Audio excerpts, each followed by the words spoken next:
Remember how Whedon's Avengers film kicked the MCU into high gear? Remember how Whedon's love of Marvel Comics brought in fans? Remember how that resulted in a record-breaking billion-dollar box office smash? Well, apparently that's bad now.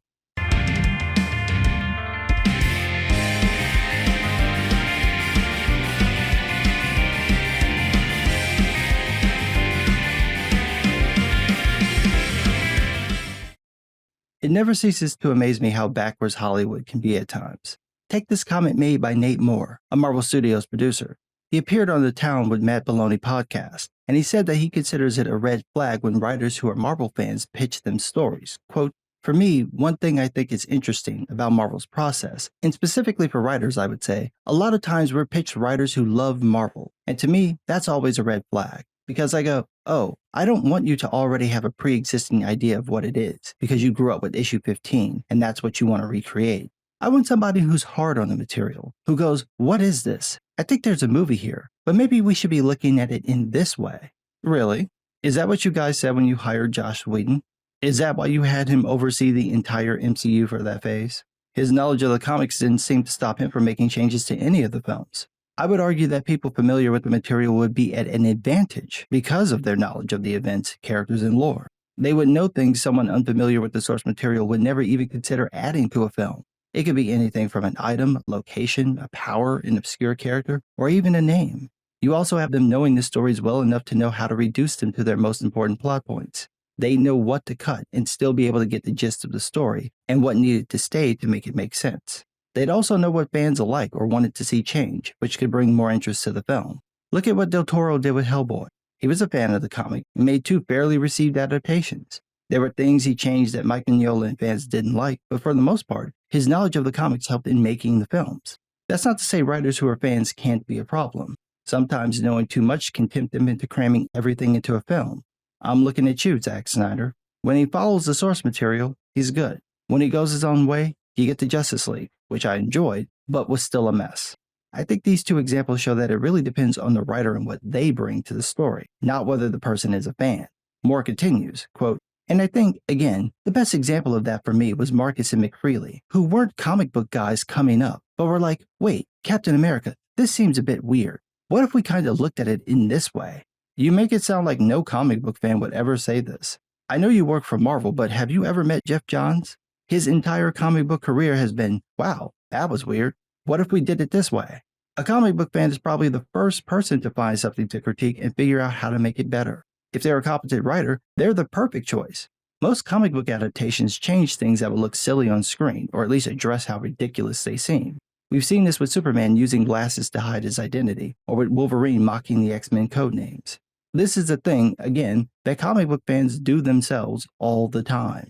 We know the costumes are silly and no one would actually dress like that. We know the names are ridiculous. We know some of the concepts are wacky. Pointing those things out is one of the reasons why writers like Jeff Johns became popular. They were willing to go, yeah, this is dumb, let's change it. Then Moore says, quote, "And they weren't married to anything. Nothing was, there was nothing sacrosanct." And I think that's important to be able to go, look, the source material is great and I love it. And the comics work great in the medium they were built in. But that's not a direct one-to-one translation to the best version of the movie. And sometimes it takes someone who's out of this culture to go, hey, I know you think it should be this, but maybe it should be this other thing. Yeah, that's very insightful and also very wrong. And I can prove it in 2 words. Peter Jackson. This man adapted one of the world's greatest stories, The Lord of the Rings. He is an uber fan of the book, and for the film, he hired other uber fans, people who love the stories their entire lives, who are very precious about the story. And they took a knife to that book. They cut the book up to make it work for film. It made one of the greatest movies ever made. Being a fan of the source material doesn't stop you from understanding that what works on the page might not work on screen. That's part of adaptation. Certain things just don't translate. I think a fan would be more aware of what wouldn't work, because they probably already thought about how you would adapt it from a book to a film.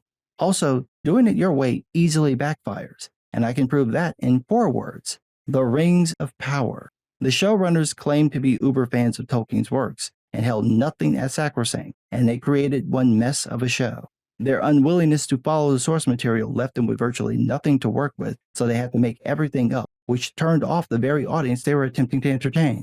Also, the idea that nothing is sacrosanct is nonsense. Do you think you could cut Captain America's shield out the movie? Or Spider-Man's webs? Or Wolverine's claws? You think you could completely change the origin of established characters? You think Marvel or Disney would let anyone jack up a recognizable, beloved brand? Wait, ignore what Kathleen Kennedy did with Star Wars and then answer that question. Some things are sacrosanct because if you change them, you lose the draw for the audience. You just killed off T'Challa because Chadwick Boseman died instead of recasting him, and now you're paying for it. It's one of the biggest complaints people have about Black Panther 2, and I'm willing to bet you're either going to bring in a multiverse version or simply recast him and bring him back to life. That said, I do think a fan might care more about the changes than a studio would. So a writer who's a fan might push back against those changes, and that would present a problem, especially within the current MCU format, where Marvel already has the plot sorted out. They're not looking for a writer's specific vision, they're just hiring people to make the film. There's some logistical reasons for that. If the films are meant to share the same universe, they need to tonally match, and someone with knowledge of the comics may push that tone away from what the MCU has become. Even then, I think most writers would want to make the best film possible, along with making a great adaptation, so they wouldn't just focus on a one-for-one translation to the screen. Like I said before, it depends on the quality and the intent of the writer, not their fandom. Sin City, Watchmen, and Scott Pilgrim stuck very close to the source material and were awesome films. The Dark Knight, Red, and Logan had passing resemblances to their source material, but they're still awesome films. You should hire people first because they're competent writers. If they're fans, consider that a plus because they'll be passionate about the project, have the background knowledge so you won't have to explain anything to them, and will already know about the weird, silly, and dear God don't adapt these parts. And if they're good writers, they'll also know that sometimes you have to kill your darlings. I mean, Peter Jackson cut Christopher Lee's Saruman out of The Return of the King, and that was a tough call. But sometimes, when you gotta go, you gotta go. But what do I know? Well, I know I didn't mean for that to rhyme.